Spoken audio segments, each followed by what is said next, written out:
जालन्यामधल्या आंतरवाली सराटीमध्ये पुन्हा एकदा उपोषण करतायत। दरम्यान जरांगे पाटील आणि मराठा आरक्षणावरती वंचित बहुजन आघाडीचे प्रमुख प्रकाश आंबेडकर यांनी महत्त्वाची अशी भूमिका सुद्धा मांडली आहे। जरांगे पाटील यांनी लोकसभेची निवडणूक लढवावी असा सल्ला त्यांनी दिलाय। बघूयात। जालना लोकसभा मतदारसंघातून आपली उमेदवारी जाहीर करावी, ते निवडून येतील याची आम्हाला खात्री आहे। आरक्षणाच्या माध्यमातून मनोज जरांगे पाटलांचं नवं नेतृत्व आता निर्माण झालंय। या संघर्ष योद्ध्याच्या पाठी राज्यभरातील मराठा बांधव उभे ठाकलेत। जरांगे पाटलांच्या एका आवाजावर लाखोंचा जनसमुदाय एकवटतोय। हाच धागा पकडत वंचितचे अध्यक्ष प्रकाश आंबेडकर यांनी जरांगेंना राजकारणात उतरण्याचा सल्ला दिलाय। अपक्ष म्हणून जरांगेंनी जालन्यातून लोकसभा निवडणूक लढवावी अशी ऑफरही दिली।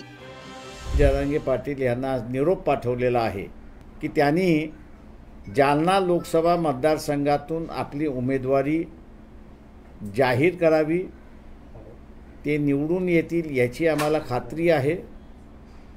आणि लोकसभेच्या निमित्ताने हा गरीब मराठ्यांचा प्रश्न त्यांना कायम ठेवता येतो आणि लोकसभेच्या माध्यमातूनच तो सोडवण्यात येईल, तो त्यांनी असारा करावा अशी आम्ही त्यांना असारा सांगणार आहोत।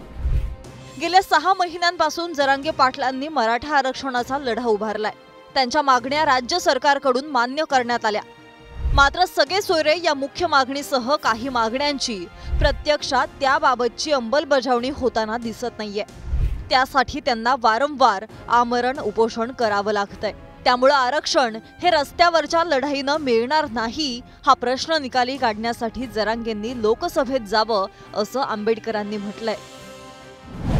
गेल्या 35 वर्षांपासून गरीब मराठ्यांचा लढा हा सुरू आहे, मात्र श्रीमंत मराठे हा लढा उभा राहू देत नव्हते।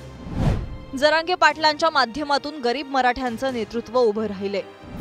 निवडणुका संपल्यावर सत्ताधारी विरोधकांकडून आरक्षणाच्या प्रश्नाकडे पुन्हा एकदा दुर्लक्ष केलं जाईल।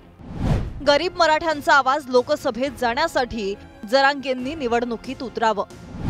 लोकसभेच्या माध्यमातून गरीब मराठ्यांचा प्रश्न कायम तेवत ठेवता येईल। जरांगे पाटील लोकसभेत गेल्यास त्यांना आरक्षणाचा मुद्दा मांडता येईल।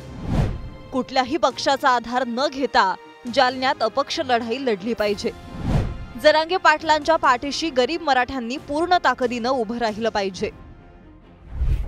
रस्त्यावरनं तुम्हाला रस्त्याच्या लढाईवरनं तुम्हाला मिळणार नाही,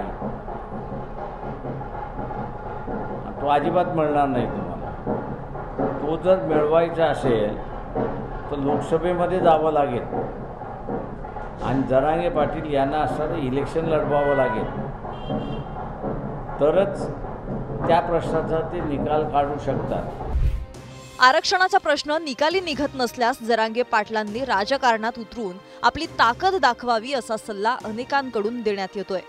मात्र जरांगे पाटलांकडून वारंवार ही शक्यता फेटाळून लावली जातीये। राजकारण हे आपलं पिंड नसल्याचं जरांगे पाटील यांनी म्हटलंय।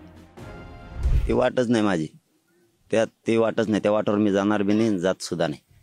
आमचा समाजाचा काय प्रश्न आहे, समाजाची काय वेदना, मी समाज वाचतो, जास्त वाचत बसण्यापेक्षा मी समाज वाचतो। आता एखाद्याला उपचार तात्काळ घ्यायचे, मग त्याला आत्ता आवश्यकता आहे, त्याला 15 दिवसांनी येऊन उपयोग नाही। मी आत्ता समाज बघतो, त्याला भूक लागली भाकर देणं गरजेचं आहे। मी समाजाची वेदना, दैनंदिन वेदना वाचतो।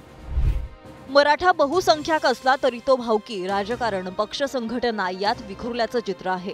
आर्थिक शैक्षणिक मागासलेपणामुळे समाजात अस्वस्थता आहे।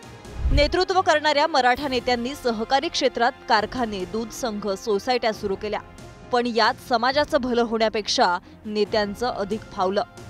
मराठा आरक्षणाचे नवे नेतृत्व म्हणून पुढे आलेल्या मनोज जरांगे पाटील यांनी या प्रश्नावर पारंपरिक राजकीय नेत्यांपेक्षा वेगळी भूमिका घेतली आहे। आरक्षण न मिळाल्यास आमदार खासदारांना धडा शिकवण्याचा इशारा देखील जरांगे पाटलांकडून देण्यात येतोय। अशा परिस्थितीत मराठा समाजाकडून जरांगे पाटलांवर राजकारणात उतरण्याचा दबाव वाढू शकतो। ब्युरो रिपोर्ट, पुढारी न्यूज।